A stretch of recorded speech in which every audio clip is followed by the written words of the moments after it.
बिस्मिल्लाहिर्रहमानिर्रहीम, अस्सलामुअलैकुम। आप देख रहे हैं दुनिया न्यूज़ HD और ये है आईसीसी चैंपियंस ट्रॉफी 2025 की खुसूसी ट्रांसमिशन। मैं हूं आमिर जफर और हमारे साथ मौजूद है हमारा पैनल।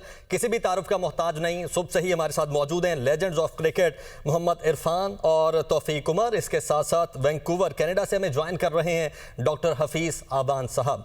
आप तीनों मेहमानों का मैं शुक्रिया अदा करता हूं।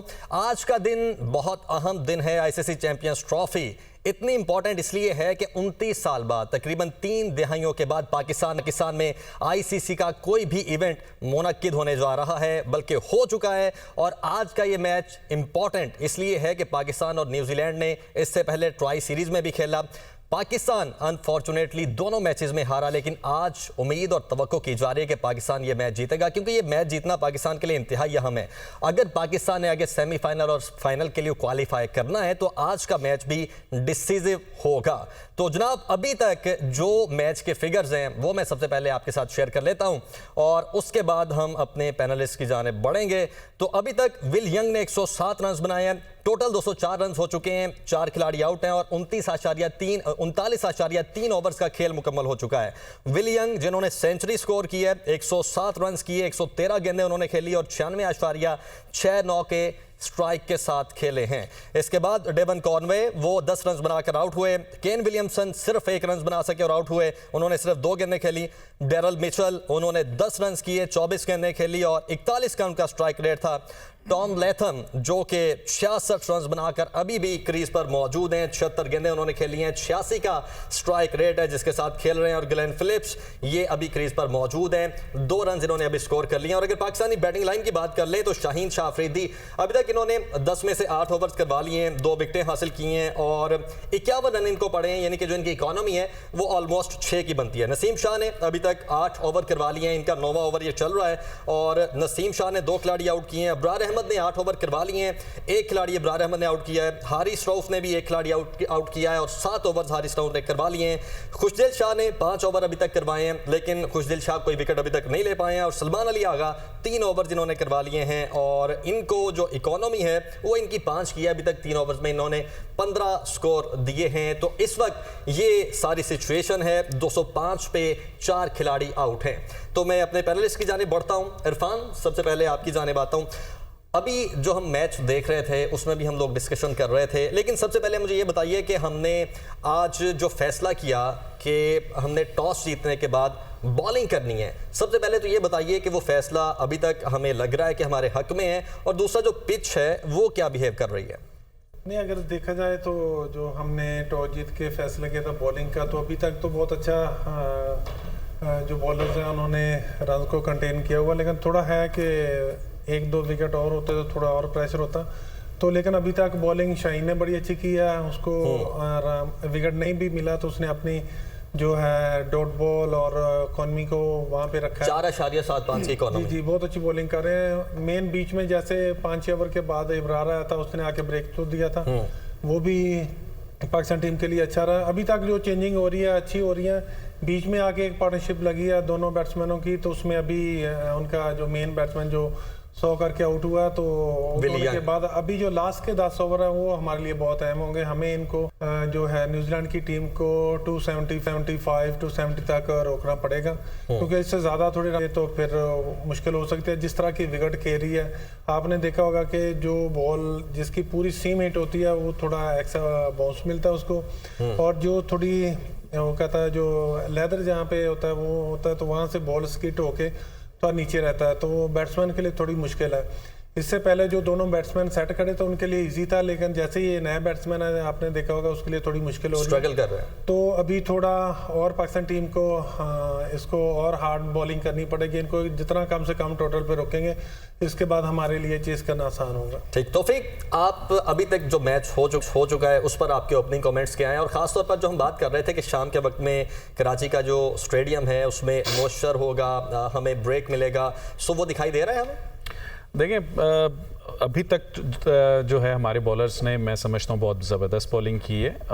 मतलब दो के एक, मतलब उनके बैट्समैन पार्टनर्स, बड़ी पार्टनरशिप भी हुई है। उसके बावजूद जो है अभी तक कंटेन किया हुआ है बहुत अच्छी तरह। लेकिन जो यहाँ पे एक पहला मैच हुआ था जो लाहौर में हुआ था अगेंस्ट न्यूजीलैंड, उसमें लास्ट जो 10 ओवर्स में उसमें हमने मैच हाथ से निकाला था। अगर देखें तो उस मैच में भी हमने शुरू में बहुत अच्छी बॉलिंग कंटेन करके रखा हुआ था, लेकिन लास्ट वो जो 6 to 7 ओवर्स में हमने 100+ रन दे दिए थे उस मैच में। तो आई होप कि आज इस तरह की जो है वो हम गलती नहीं करेंगे। इनको वही जैसे इरफान ने कहा कि 270 275 तक रिस्ट्रिक्ट करना पड़ेगा, क्योंकि विकेट उस तरह का नहीं है जिस तरह का हम देखा था जब हमने 354 चेस किया था उस मैच में। तो उस तरह का ये विकेट नहीं लग रहा, ये थोड़ा सा स्लोअर साइड पे है और यहाँ पे पकड़ना पड़ेगा। लेस देन 270 जो है आई थिंक यहाँ पे इजीली चेजेबल होगा रन। सही। डॉक्टर साहब आपकी जानिब आऊँगा, जैसे कि तौफीक कह रहे हैं पिछला जो मैच हुआ था 8 तारीख को, उसमें आखिरी 8-10 ओवर्स में उन्होंने 100 स्कोर्स कर लिए थे। तो आज अभी 10 जो ओवर्स हैं वो रहते हैं, 6 खिलाड़ी अभी रहते हैं, और अगर इन्होंने अभी हिट करना शुरू कर दिया तो 10 ओवर्स में 100 स्कोर दोबारा कर सकते हैं। देखिए, न्यूजीलैंड की जो कैपेसिटी है उसमें तो कोई शक नहीं, और वो प्रूफ है, बार बार खेल रहे हैं। अभी जैसे पहले पोर्शन में भी बात कर रहे थे ये कि न्यूजीलैंड पिछले 2 साल के अंदर यहाँ पर 11 वनडे खेल चुका है, उसको बखूबी तजर्बा है हमारे ग्राउंड्स का भी और हमारे बॉलर्स का भी। तो खासतौर पर ये जो ग्लेन फिलिप्स खड़े हुए हैं, इन्होंने पिछले मैच में 100 किया था, वो खड़े हुए हैं, पीछे ब्रेसवेल रहते हैं, सेंटनर रहते हैं। तो एक अभी बहुत बड़ी उनकी बैटिंग लाइनअप बाकी है जो लंबी हिटिंग कर सकती है और 10 में बिल्कुल सोती है।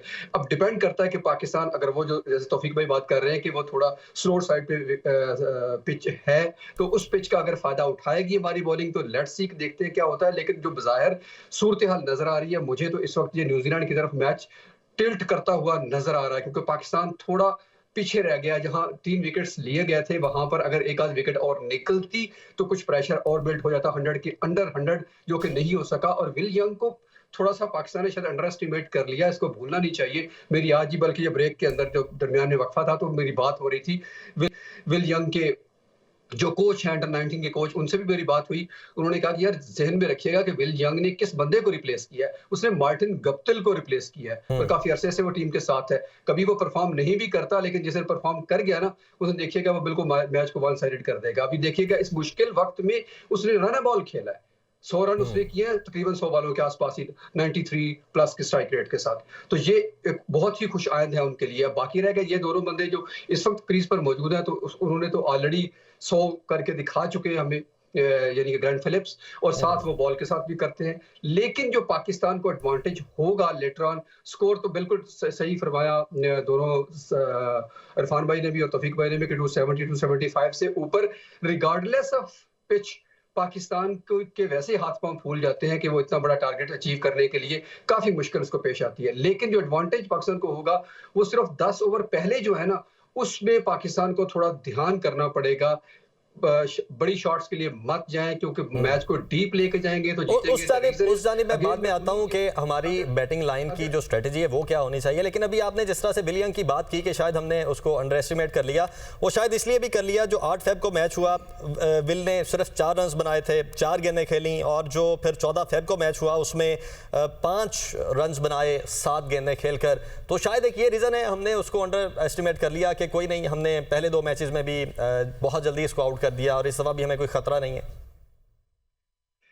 नहीं खैर, वो ये तो खैर स्ट्रेटजी होती है, टीम देखती है कि मुझे किसको पकड़ना है, किसको कहाँ बॉल करना है। समटाइम्स किसी का दिन भी अच्छा होता है, विल यंग अच्छा खेले, इसमें कोई शक नहीं। हाँ, जहाँ पाकिस्तान ने जो मुझे लगता है ना, जहाँ पर मिस किया ना जो पॉइंट, वो ये था कि देखिए अगर नसीम शाह की एंड से बॉल स्विंग हो रहा था, शाहीन के एंड से नहीं हो रहा था। तो शाहीन ने 3 ओवर किए, तो उस वक्त मुझे ये लगा कि इसको हटाया गया तो शायद इसका एंड चेंज करेंगे, क्योंकि उस एंड से अगर बॉल ले रही है, स्विंग ले रही है, तो शाहीन को उधर से लगाना चाहिए था। वहां पर थोड़ा सा, और यहाँ पर एक और भी पॉइंट है इरफान से, वो मैं डिस्कस करना चाहूंगा। पहले 5 ओवर हो गए, 3 शाहीन ने करवा लिए, 2 नसीम ने करवा लिए। उसके बाद अब्रार को आप 6ठे ओवर में लेकर आते हैं। वो हालांकि आउटपुट तो हमें उसका मिल गया, 1 विकेट मिल गई, लेकिन जिस तरह से डॉक्टर साहब कह रहे हैं इरफान, डू यू थिंक कि स्टिल एटलीस्ट 10 ओवर तक पेसर्स ही होने चाहिए थे? नहीं, डॉक्टर साहब की बात से मैं एग्री करता हूँ, लेकिन वो जैसे स्पिनर आया उसने ब्रेक थ्रू दे दिया, लेकिन उसके 2-3 ओवर के बाद फिर आपको चाहिए था कि अपना एक मेन बॉलर का एंड चेंज करके उसको वहां से 2-3 ओवर करवाते, जितना शाहीन ने 3 ओवर किए थे, सॉरी, तो उसको 2 ओवर और करवा लेते तो मे बी एक आधा विकेट मिल जाता, तो कुछ मैच की कंडीशन कुछ मुख्तलिफ होती। तो लेकिन अभी हमें ज़्यादा फोकस अभी लास्ट जो है 10 ओवर इन पे करना पड़ेगा कि हमने किस तरह बॉलिंग करनी है, क्योंकि फिलिप्स अभी देखा होगा बीच में आके उन्होंने जिस तरह एक मैच में आके लास्ट 5-6 ओवर में उन्होंने 55 से ज़्यादा रन कर दिए थे, तो इनको हमें ज़्यादा रोकना पड़ेगा। अभी विराट जिस तरह बॉलिंग कर रहा है को इतना इजी नहीं बल्ले पे बॉल आ रहा है, तो इस चीज़ों को हमें देख के अपना टोटल भी सेट करना पड़ेगा, और जितने हम इनको कम से कम टोटल पे रखेंगे वो हमारे लिए पाकिस्तान टीम के लिए चेजेबल आसान होगा। जिस तरह हम कह रहे थे कि ड्यू का फैक्टर होगा, वो अभी बाद में पता चलेगा जब इनिंग्स ख़त्म होगी, फिर मतलब क्या कंडीशन होती है। तो इस चीज़ से पहले हमें अपने मेन जो है अभी ओवर हैं, जिस तरह विकेट अगर आप देखें तो उन्होंने पूरे विकेट को दिखाया, जितना मतलब कि ड्राई विकेट है, काफ़ी टूटा हुआ विकेट है, जो बॉल लगता है इतना ज़्यादा ऊपर नहीं आता, थोड़ा नीचे रहता है बॉल, और उसका ब्रेक भी हो रहा है स्पिनर का। तो ये अर्ली ऑन अभी तो हर चीज़ें अपने कंट्रोल में है, तो अच्छा लग रहा है। अगर पाकिस्तान की बारी पे भी इस तरह होता तो थोड़ी मुश्किल हो सकती है, इसलिए हमें कम से कम इस टोटल को रखना पड़ेगा न्यूजीलैंड को। ठीक, और तौफीक स्पिनर चले 6 ओवर में अबरार को लगा लिया और उसने हमें आउटपुट दिया।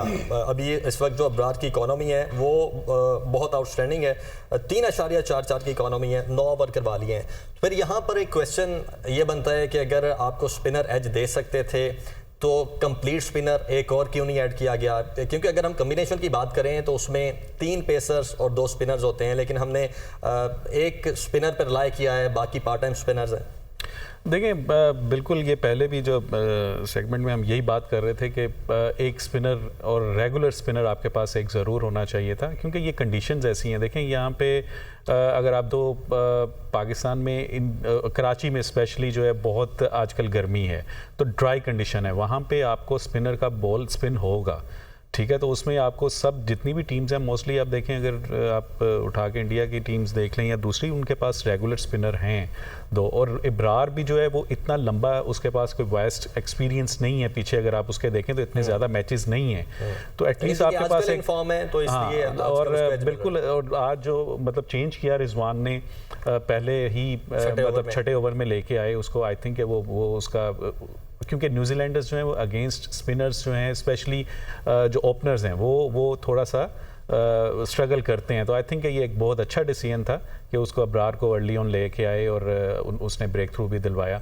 होप कि ये लास्ट 10 ओवर्स जो हैं ये पाकिस्तान जो है इसमें भी इसी तरह कंटेन करने में कामयाब हो, और क्योंकि जैसे इरफान ने कहा कि ये इतनी आसान विकेट नहीं है, ये वो 354 वाली विकेट नहीं है। 2 कि हो सकता है कि नेक्स्ट जब हो आफ्टर 10 ओवर्स 15 ओवर्स वो ड्यू फैक्टर आना शुरू हो जाए, लेकिन हमें वो उस चीज़ों पे नहीं रिलाई करना चाहिए। हमें जो हमारे अभी कंट्रोल में है, हमने अभी अच्छा पकड़ा हुआ है इन्हें, तो यहाँ से इनको जाने नहीं देना चाहिए, खुले रन्स नहीं देने चाहिए यहाँ से। देखिए 224 स्कोर्स हो चुके हैं 43 ओवर में, 7 ओवर पीछे बाकी हैं, तो स्टिल यू आर थिंकिंग कि ये अभी तक हम उनको पकड़ने में कामयाब हो चुके हैं? देखिए यहाँ पे भी अगर 1 से 2 विकेट्स हम ले लेते हैं, और अगर हमें मतलब, और स्पेशली फिलिप्स एक ऐसा बैट्समैन है जो कि आपको डिस्ट्रॉय कर सकता है, अगर वो पूरे ओवर खेल गया तो वो फिर आपको अच्छे खासे रन्स बना देगा। तो आई थिंक उसकी जो विकेट है, 2 कि वो लैथम भी अभी सेट है, लेकिन फिलिप्स जो है वो बहुत ही कह लें कि वो इस सिचुएशन में वो काफ़ी डेंजरस हो सकता है, तो उसकी विकेट मैं समझता हूँ कि काफ़ी क्रूशल होगी। ठीक है जनाब, अभी एक ब्रेक लेते हैं, ब्रेक के बाद से दोबारा आईसीसी चैंपियंस ट्रॉफी 2025 की ट्रांसमिशन का सिलसिला यहीं से दोबारा शुरू करेंगे। स्टे विद अस।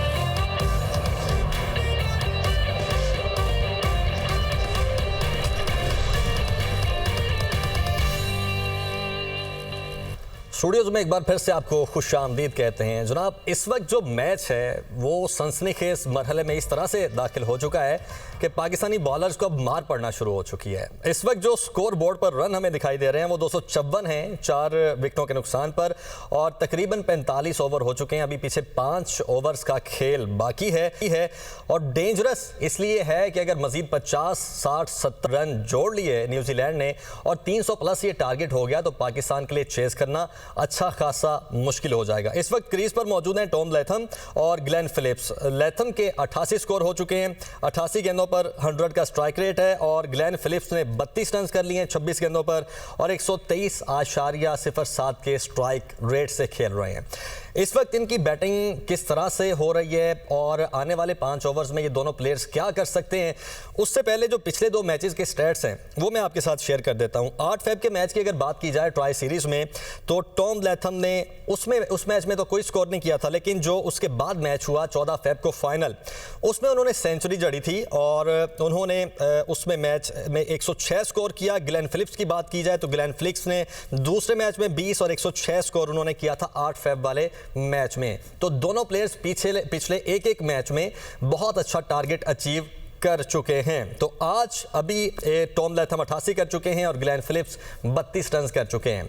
तो फिक, सबसे पहले आप बताइए कि इस वक्त कितना डेंजरस है दोनों की पार्टनरशिप, और जिस तरह से अभी उन्होंने शॉट्स खेलना शुरू कर दिए हैं, क्या लग रहा है कितना स्कोर बनाने में कामयाब हो जाएगी न्यूजीलैंड? देखिए, अब जो सिचुएशन है, क्योंकि लास्ट 2 ओवर्स में आई थिंक 30 ऑड रन्स हो चुके हैं और मुझे ऐसा लगता है कि वही रिपीट ना हो जाए जो 8 फेब वाला मैच था, जिस तरह अब वो शुरू हो गए हैं ये दोनों। और इसमें मैं फिर वही बात कहूँगा कि लैथम नो डाउट कि वो भी सेट खेल रहा है, बहुत डेंजरस है, बट फिलिप्स एक ऐसा बैट्समैन है जो कि अगर वो लास्ट ये 5 ओवर अगर वो अंदर रहेगा, उसकी विकेट लेना बहुत ज़रूरी है, अदरवाइज़ वो ऐसा है कि वो दूसरी टीम की बॉलिंग को डिस्ट्रॉय कर सकता है। तो आई थिंक कि ये जो चीज़ है ये पाकिस्तान को माइंड में ज़रूर रखनी चाहिए।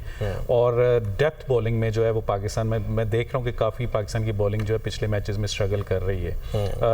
ये 5 ओवर बहुत इंपॉर्टेंट हैं, इसमें एटलीस्ट जो है वो अभी हमें 1 से 2 विकेट्स चाहिए ताकि हम उस टारगेट जो वो है जो 310, अगर ये दोनों रहेंगे तो 300 प्लस 310 315 रन भी हो सकते हैं। तो आई थिंक ये चीज़ कैप्टन रिजवान और बॉलर्स को ये चीज़ ज़रूर दिखाई भी देती होगी कि हमें यहाँ पे 1 से 2 विकेट्स निकालनी बहुत ज़रूरी है। Irfan, being a fast bowler, how do you think कि अभी हमारे फास्ट बॉलर्स को क्या चेंजिंग करनी है कि फौरी तौर पर एक विकेट ले सकें? क्योंकि अगर ग्लेन फिलिप्स की बात की जाए तो पिछले मैच में तो उन्होंने 106 किया, लेकिन जो लास्ट फाइनल मैच था उसमें भी वो नॉट आउट रहे। ऑल्दो उन्होंने 20 रन किए लेकिन नॉट आउट किए और जिता के क्रीज से बाहर गए। नहीं, असल में देखा जाए फिलिप्स जिस तरह की बैटिंग करता है वो इनकी टीम की मिडिल ऑर्डर में आके रीढ़ की हड्डी है। अगर आउट होता है तो फिर टीम के लिए थोड़ी मुश्किल होती है उनका टारगेट का। वही जो इससे पहले हम बात कर रहे थे कि इन बैट्समैनों को कम से कम टोटल पे आउट करना पड़ेगा। मेन वही आ जाता है कि जब आप बॉलिंग कर रहे हो तो उसमें आपने अगले बैट्समैन को बीट करना है। बीट आपने किस तरह करना है? आप क्रॉस द सीम पकड़ के बॉल करो। अगर आपका अच्छा रिवर्स हो रहा है तो आप अच्छा यॉर्कर कर सकते हो। जब आपकी अच्छी बॉल होती है वो तो बैट्समैन के लिए मुश्किल होती है। आप अच्छी एरिया को हिट करेंगे तो फिर यह, क्योंकि अभी वो दोनों बैट्समैन सेट खड़े हैं। लैथम काफ़ी देर से देखा होगा वो बड़ी शॉट के लिए नहीं जा रहा, वो जो शॉट उसको मिलता है उसके रेंज में वो उसको मार रहा, बाकी नहीं तो स्ट्रोक रोटेट करने के बाद फिलिप्स को आगे लेके आ रहा, क्योंकि उसकी रीच लंबी है और वो बड़ी हिट कर रहा है, जिससे आपने देखा पिछले 4 ओवर में उन्होंने 44 रन किए। तो ये लास्ट 5 ओवर हैं जो इसमें वो उन्होंने अभी, क्योंकि उनके बैट्समैन भी काफ़ी पड़े हैं, 6 विकेट उनके हाथ में, तो अभी वो चांस लेंगे और जैसे ही वो चांस लेंगे फिर हम पाकिस्तान बॉलर के लिए है कि 1-2 आउट करेंगे तो फिर उनको हम जो उनका टारगेट है उसको नीचे लेके आ सकते हैं। नहीं तो जो इस तरह वो खेल रहे हैं 300 प्लस रन नजर आ रहा है। और आपकी बात करते करते नसीम को एक चौका भी पड़ गया है। इस ओवर में 6 रन आ चुके हैं और 3 बॉल्स अभी बाकी हैं। डॉक्टर फीज़ाबान साहब, आपकी जानिब आऊँगा।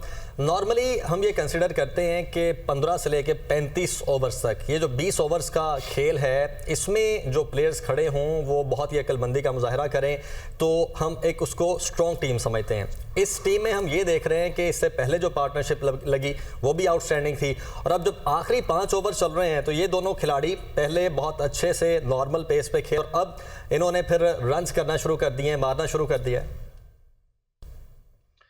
देखिए इसमें जो बहुत इंपॉर्टेंट चीज़ है ना आमिर, वो जो है कि देखना ये है कि जो फील्ड की जो रिस्ट्रिक्शंस है ना उसको कौन सी टीम बेहतर यूज करती है। और न्यूजीलैंड ने ये बिल्कुल बताया पिछले कई मैचेस में, क्योंकि ये नाजरीन के लिए भी दिलचस्पी का बायस होगी कि 11वें ओवर से लेकर 40 ओवर तक वनडे में 5 फील्डर अंदर होते हैं, तो वहां पर टेक्निकली साउंड बैट्समैन जो गैप्स को निकाल सके वो खेल सकता है, हर प्लेयर वहां पर नहीं खेल सकता।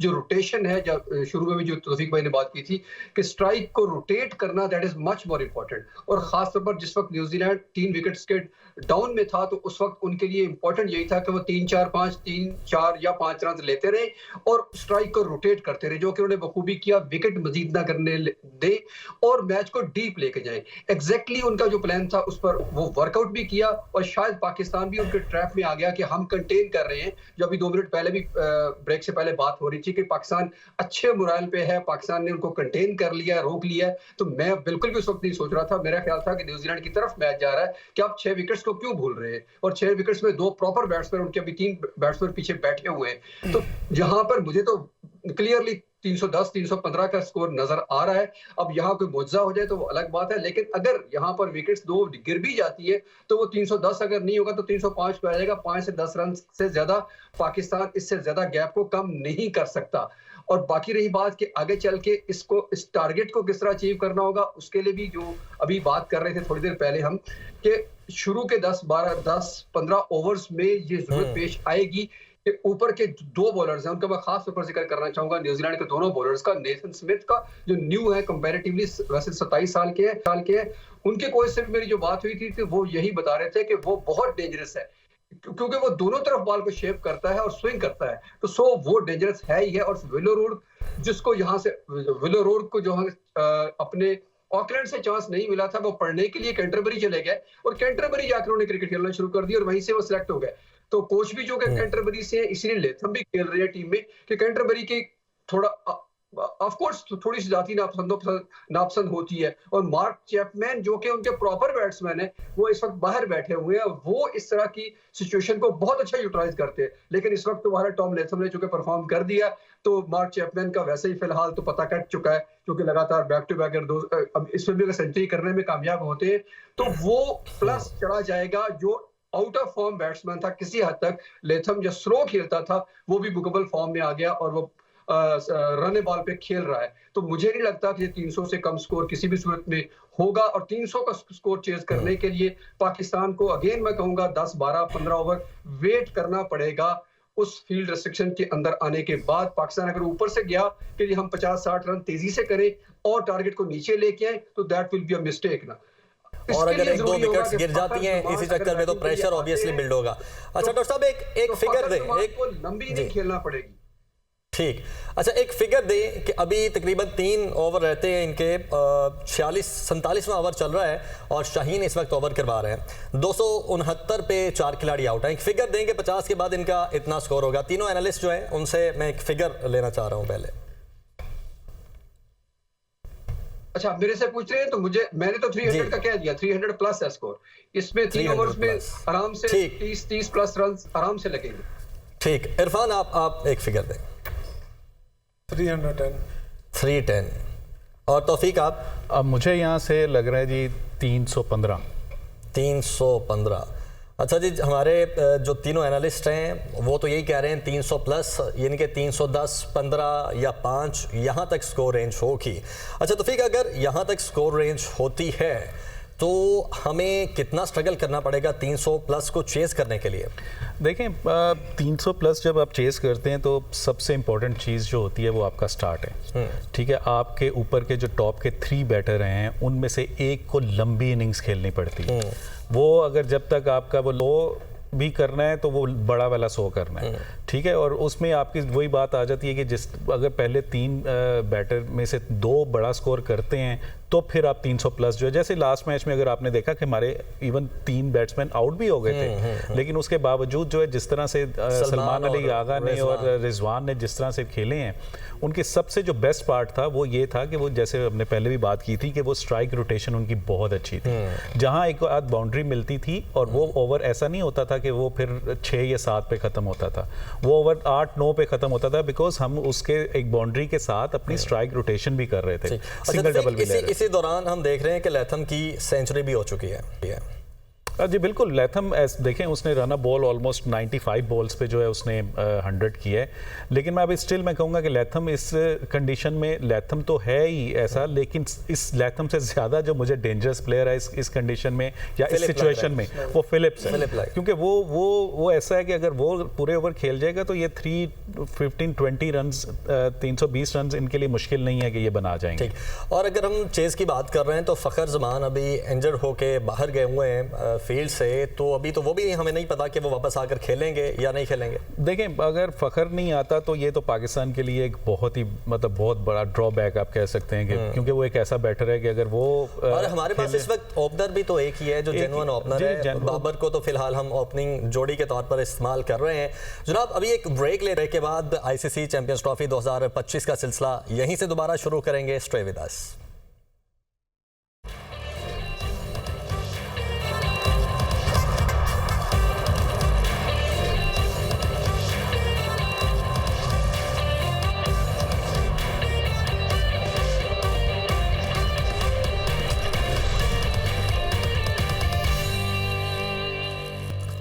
वेलकम बैक जी। जैसे जैसे हम देख रहे हैं कि इनिंग्स अपने इख्तिताम की जाने बढ़ रही है, वैसे वैसे पाकिस्तान के लिए सिचुएशन डेंजरस होती जा रही है।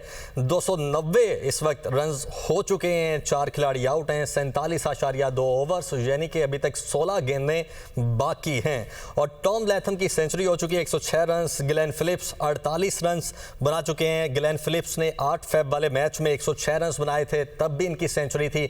और इस वक्त आप अपनी साथ वाली विंडो में लाइव मैच भी देख रहे हैं, तो अब देखना यह है कि कितना स्कोर हो पाता है, क्योंकि हम ये तसव्वुर कर रहे थे कि 270-80 तक अगर हम इनको टैकल कर लेते हैं, इनको आउट कर लेते हैं, या फिर 50 ओवर तक 270-80 तक जाते हैं तो हमारे लिए इजी चेजेबल टारगेट होगा। लेकिन इस वक्त सिचुएशन थोड़ी सी हमें डेंजरस दिखाई दे रही है।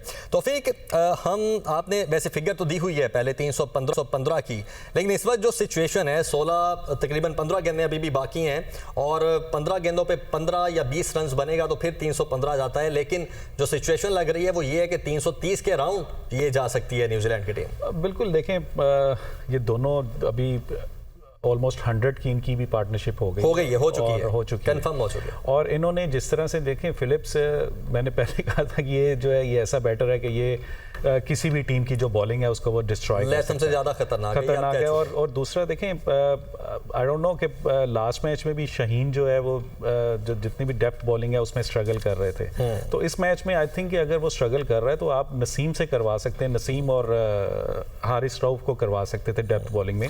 ये आप 45 ओवर्स तक शाहीन के ओवर्स ख़त्म कर दें अगर वो नीचे उससे वो बॉल नहीं हो रही तो आई थिंक ये चीज़, क्योंकि लास्ट मैच में भी ये स्ट्रगल कर रहा था उससे पहले। अच्छा, शाहीन की पिछले दोनों मैचेस के अगर मैं फिगर्स आपके साथ शेयर कर दूं तो 9 ओवर्स करवाए थे पिछले मैच में, फाइनल में ट्राई सीरीज का, 45 रन 1 विकेट, और इकोनॉमी इनकी 5 की थी। और अगर हम 8 फेब वाले पहले ट्राई सीरीज के मैच की बात करें तो शाहीन आफरीदी ने 10 ओवर्स करवाए थे, 88 रन दिए थे, 3 विकेटें ली थी, और उस मैच में इनकी इकोनॉमी थी। अच्छा, वैसे तो अभी भी हमने देखा कि 1 ओवर पहले तक इनकी इकोनॉमी अच्छी खासी थी, 5 पॉइंट समथिंग थी, लेकिन 1 ओवर जिसमें 16-17 रन पड़ा है उसी ओवर की वजह से इनकी इकोनॉमी डाउन हो गई। देखें, बिल्कुल मैं वही एक चीज़ है कि डेप्थ में इनसे बॉलिंग नहीं हो रही, उससे पहले ये नए बॉल से भी अब थोड़ी बेहतर रिदम पकड़ा हुआ है, जो मिडल ओवर्स में है उसमें भी ये बेहतर बॉलिंग कर रहे हैं, लेकिन जो लास्ट ओवर्स हैं वहाँ पे ये मुझे लग रहा है कि शाहीन कहीं ना कहीं जो है वो कोई चीज़ मिस कर रहे हैं। इरफान ये बेहतर बता सकता है, क्योंकि देखें उसमें समटाइम होता है कि आपको रिवर्स नहीं मिलता जिस तरह से आप चाह रहे होते हो, तो आपके पास अगर एक प्लान आपका काम नहीं कर रहा तो एटलीस्ट आपके पास सेकंड प्लान ज़रूर होना चाहिए कि अगर ये चीज़ नहीं होगी तो मैंने स्लोअर 1 पे रहना है, स्लोअर बाउंसर करने हैं या क्या करना है। ऑब्वियसली इरफान इस चीज़ को ज़्यादा बेहतर डिस्क्राइब तो फिर इरफान से पूछ लेते हैं। इरफान, आप ब्रेक में भी बात कर रहे थे कि शाहीन को 40 से पहले अपने 10 ओवर मुकम्मल कर लेने चाहिए थे। Why do you think like that? और अगर 2 ओवर अब बाद में करवा रहे हैं तो उसका खैर हम नतीजा भी देख रहे हैं जो कि हमारे लिए अच्छा साबित नहीं हो रहा है। असल में देखा जाए तो आप जितने भी मैचेस देखें, शाहीन की जब 7-8 ओवर करता है तो बहुत अच्छे ओवर करता है, जब 40 के बाद आता है तो उसको थोड़ी मार पड़ती है। मार उस टाइम पड़ती है क्यों, अगले बैट्समैन को चार्ज करना होता है। तो शाहीन वही अपनी लेंथ और यॉर्कर के चक्कर में फुल टॉस जाती है लेंथ, और अगर थोड़ी पीछे आ गई तो फिर भी हिट है, उससे वो इजी हो जाता है, क्योंकि दोनों बैट्समैन देखा होगा आपने जिस तरह वो सेट खड़े हैं। तो इसमें यही होता है कि कप्तान को ज़्यादा सोचना पड़ता है कि 2-3 मैच से मेरा ये प्लेयर परफॉर्म कर, इसको किस तरह मैंने यूज़ करना है। तो अभी शाहीन के लिए और नसीम भाई यही है कि अभी आपको देखा है कि लेंथ बॉल अगर आप हार्ड लेंथ पे करते हैं तो थोड़ी मुश्किल हो रही है। वो करके चक्कर में हमारे कहते हैं कि मतलब कि हाफ बॉल ही बन रही है, तो वो अच्छा उस पर बल्ले पे आ रहा है बॉल। तो इसलिए अभी इनको चाहिए कि दोनों थर्ड मैन और फाइन लेग को अंदर लेके तो और दूसरा पीछे लेने चाहिए मिड ऑन और मिड ऑफ को। तो इनको slow one bouncer, slow change of pace, off stump पे यॉर्कर, तो इस तरह की जब तक बॉलिंग नहीं करेंगे, क्योंकि जिस तरह वो सेट खड़े हैं उनको तो अभी देखा होगा आपने जिस तरह के वो मारे उनको बॉल क्या फुटबॉल नजर आ रहा है। तो ये चीज़ें हमें करनी पड़ेंगी इतने बड़े मैचों में। अगर हम हर मैच में इस तरह रन खाएंगे तो कोई ना कोई एरिया हमारा इस तरह का है जिसमें हम लैग कर रहे हैं। तो अगली टीमें भी उस चीज़ पे फोकस करती हैं। तो ये चीज़ें हमें जल्दी से जल्दी इन चीज़ को समझना पड़ेगा और इनको इस चीज़ को लाजमी अप्लाई भी करना पड़ेगा, ग्राउंड कवर करना पड़ेगा। डॉक्टर साहब आपकी जानिब आता हूँ, अभी 15 गेंदें रहती हैं और 291 रन हो चुके हैं। अगर बाकी 15 गेंदों को न्यूजीलैंड की टीम T20 समझकर या T10 समझकर खेल लेती है तो फिर ये जो स्कोर बोर्ड पे टारगेट सेट होगा वो 315 प्लस हो जाएगा। अगर तो T10 बनता है तो फिर तो 15 पे 40 और 45 की उम्मीद रखे ना, फिर तो 330 से भी ऊपर जाता हुआ नजर आ रहा है मुझे। हाँ जी। लेकिन चले ये एक थोड़ा खतरनाक फिगर ना भी दे तो 325 तक तो बासानी नजर आ रहा है मुझे स्कोर। बाकी जो बात कर रहे हैं इरफान भाई और तौफीक भाई, मैं उनसे इख्तलाफ की जसारत करता हूँ। दोनों जी प्लीज खेले हुए हैं, लेकिन फिर भी अगर ये कहने कि शाहीन के ओवर हम 40 से पहले खत्म कर रहे हैं तो जो 2 पार्ट टाइम स्पिनर्स हैं उनके ओवर को आप क्या कह देंगे? या क्या आप आखिर में 10 ओवर में 5 नसीम के रखेंगे और 5 हारिस रऊफ के रखेंगे, फिर वही सर्व कर सकते हैं, बाकी तो कोई नहीं कर सकता बाद में। 2 पार्ट टाइम मैंने डॉक्टर साहब मैं बिल्कुल मैं सॉरी मैं आपकी बात काट रहा हूँ। ये नहीं कहा कि अभी 40 से पहले, मैंने ये बात कही है हमने कि 45-40 ये जो लास्ट के हम 3 ओवर जो है 46, 48 या 50 ओवर्स वो रख रहे हैं, वहाँ पे शाहीन जो है वो पिछले मैचेस में देखा कि वो स्ट्रगल कर रहे हैं। क्योंकि अगर उनके पास वो अगर आपके पास नसीम शाह और हारिस रऊफ जो हैं वो ऐसे आपके बॉलर हैं कि वो भी कर सकते हैं, ठीक है। अगर आपके पिछले मैच में अगर आप देखें जो 8 वाला मैच हुआ है अगेंस्ट न्यूजीलैंड लाहौर में जो हुआ था, उसमें लास्ट 5 ओवर्स में मतलब शाहीन की उससे पहले फिगर्स अगर आप देखें तो बहुत अच्छे थे, लेकिन वो आखिरी 2 से 3 ओवर्स में उसके फिगर्स वो 88 रन 90 के करीब उसको रन हो गए थे। तो आप ये देखें कि अगर और वो बैटर भी वही सेम खेल रहे हैं अभी, फिलिप्स ने ही उस मैच में भी इनको मारा था। तो आई थिंक कि आपका इस तरह से जब पिछले मैच में अगर आपका थोड़ा सा कॉन्फिडेंस शेक भी होता है तो आप उसको प्लान को ग्राउंड में थोड़ा सा चेंज कर सकते हैं। आप कोई ऐसा बॉलर लेके आ सकते हैं जिसको कॉन्फिडेंस हो। तो आई थिंक कि ये शाहीन, मैं ये नहीं कह रहा कि शाहीन बुरा बॉलर है या उसने पहले बहुत अच्छी बॉलिंग की है, बहुत अच्छी इकोनॉमी के साथ बॉलिंग कर रहा था, लेकिन अगर लास्ट मैच में वो पिछले जितने भी आप देखें कि वो स्ट्रगल कर रहा है लास्ट ओवर्स में, तो उसमें उसके काम करना चाहिए या उसके पास सेकंड प्लान होना चाहिए कि अगर ये चीज़ नहीं होगी तो मैं ये कर लूँगा।